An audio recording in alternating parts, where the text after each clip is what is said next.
Hay objetos que son mucho más que simples cosas, ¿no? Guardan historias, encierran misterios y se terminan convirtiendo en verdaderos símbolos. Hoy vamos a meternos de lleno en la historia de uno de los más icónicos de todos, el legendario sable corvo del general José Francisco de San Martín. Y miren, no estamos hablando de una simple pieza de museo. No.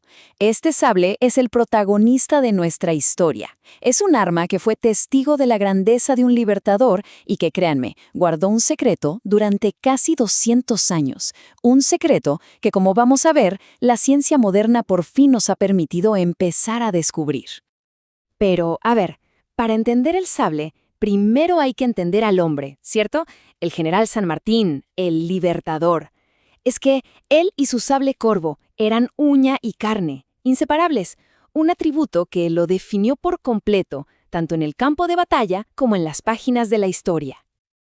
Muy bien, empecemos a desentrañar este misterio. Y nuestra investigación arranca con una pregunta que parece simple, pero es fundamental. ¿Cómo se llama de verdad esta arma? Ok, popularmente le decimos el corvo. Y bueno, algunos lo han llamado, equivocadamente, cimitarra o hasta sable de abordaje.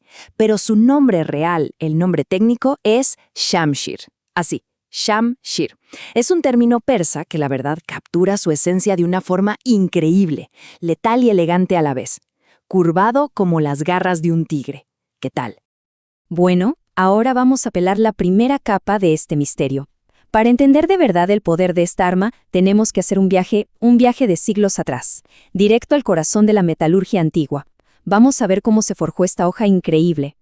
Y fíjense qué curioso, el viaje de esta hoja no empieza en Sudamérica, ni siquiera en Europa. No, empieza en el sur de la India. Allí se producía un material casi mítico, el acero Woods. Esta era la materia prima, la base para crear las legendarias hojas de acero de Damasco. Y para llegar a Persia, imagínense, hacía un viaje larguísimo a lomo de mula. A ver, el proceso de forja era todo un ritual, súper complejo. No era solo cuestión de golpear metal, para nada. Requería un conocimiento que era casi místico. Había que calentar el woods a un tono exacto, entre cereza y sangre. Martillarlo siempre a la misma hora y, ojo, nunca con viento fuerte. Eran días y días de trabajo para crear una aleación que era a la vez un arma mortal y una obra de arte. Y el final, el templado, era casi una escena de película. Se cuenta que algunos herreros galopaban a toda velocidad, agitando la hoja en el aire para enfriarla. Increíble. Y el resultado, ¡wow! Era una hoja con unas propiedades fuera de serie.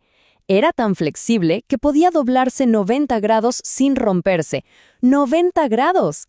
Y su filo no era liso.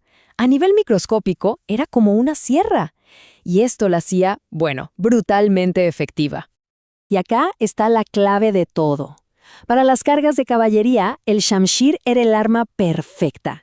A diferencia de una espada recta, que se podía quedar atascada, la hoja curva le permitía al jinete cortar y seguir de largo, sin detenerse. El resultado era una eficacia aterradora en el campo de batalla. Ok, ahora peguemos un salto en el tiempo, hasta 1811. La pregunta es, ¿cómo es que esta hoja ancestral, forjada con técnicas de Oriente, termina en las manos de un general sudamericano? Bueno, la historia da un giro totalmente inesperado, en Londres. En 1811, San Martín se retira del ejército español y, antes de embarcarse a Buenos Aires, hace una parada crucial de 2 meses en Londres. Y es ahí, en ese breve tiempo, en medio de reuniones con otros patriotas, que consigue el sable. El mismo sable que lo acompañaría en toda su gesta libertadora.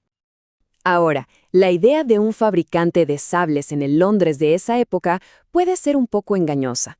Muchos en realidad no forjaban las hojas. Esas solían venir de Alemania, por ejemplo. Eran más bien ensambladores expertos. Tomaban hojas de altísima calidad, como estas persas, y les agregaban las empuñaduras, las guardas y las vainas al estilo europeo. Y acá viene lo más curioso de todo. ¿Dónde se compraba un arma como esta?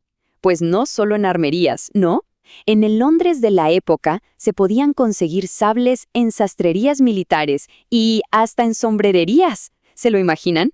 Entrar a una tienda que vendía cajas de rapé o peines y salir con un sable era, digamos, el accesorio definitivo para el caballero del siglo XIX. Durante siglos, el origen exacto de este sable fue un tema de debate, pero un hecho delictivo, ya en el siglo XX, obligó a que se hiciera una investigación científica. Y esa investigación reveló pistas totalmente nuevas, además de confirmar algunas sospechas que ya existían.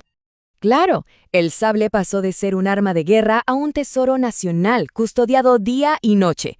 Pero después de un robo muy violento, las autoridades dijeron, basta, es hora de hacer un estudio a fondo. Necesitaban documentar cada detalle y, sobre todo, certificar su autenticidad de una vez por todas.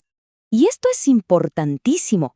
La ciencia moderna permitió interrogar al objeto sin hacerle el más mínimo daño. Nada. Se usaron laboratorios de la Policía Federal, de la Comisión de Energía Atómica, un montón de instituciones para hacerle un perfil completo al sable sin alterarlo en lo más mínimo. Y los resultados fueron fascinantes.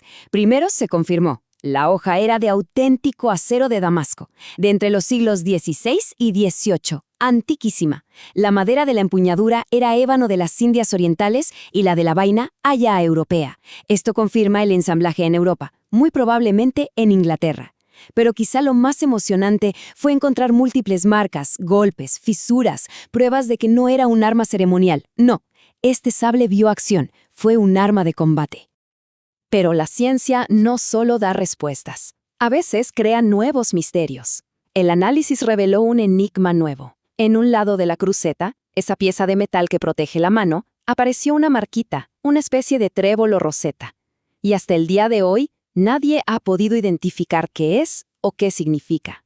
Así que la investigación científica nos reveló un montón de cosas, pero el sable todavía se guarda algunos secretos, y eso, lejos de restarle valor, lo que hace es solidificar su estatus no solo como un artefacto histórico, sino como un símbolo que perdura. Y así, a pesar de todo lo que sabemos, las grandes preguntas siguen ahí, flotando en el aire. ¿Dónde exactamente en Londres lo compró? ¿Por qué San Martín eligió este estilo de sable, tan exótico, tan oriental?